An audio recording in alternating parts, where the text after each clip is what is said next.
ఒక అడవిలో టిమ్మీ అనే తాబేలు ఉండేది. అతను చాలా నెమ్మదిగా నడిచే తాబేలు. ఇతర జంతువులందరూ ఎప్పుడూ అతని నెమ్మదితనాన్ని చూసి నవ్వేవారు. ఒకరోజు అడవిలో ఒక పెద్ద రేస్ ప్రకటించబడింది. అందరూ ఆశ్చర్యపోయారు. టిమ్మీ కూడా ఆ రేస్లో పాల్గొంటున్నాడని తెలుసుకుని. ఈ తాబేలు ఏమి చేస్తాడు రేస్లో అంటూ చిరుతపులి, మేక, కోతి, ఓల అలా తల తిప్పారు. రేస్ మొదలైంది. అంతా పరిగెడుతున్నారు. టిమ్మీ మాత్రం నెమ్మదిగా కానీ నిబద్ధతతో ముందుకెళ్తున్నాడు. మధ్యలో కొంత దూరం వెళ్లిన తర్వాత కోతి కాలుజారి పడిపోయింది. ఎవరూ ఆడలేదు.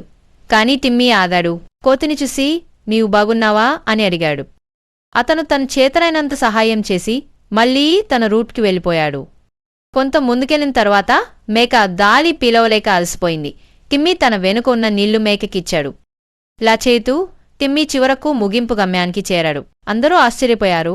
టిమ్మీ గెలిచాడని కాదు, అతని మంచి మనసు చూసి. అందరూ చప్పట్లు కొట్టారు. టిమ్మీకి ట్రోఫీ ఇవ్వబడింది. అతడి నెమ్మదితనాని కోసం కాదు, అతడి సహాయ స్వభావం కోసం.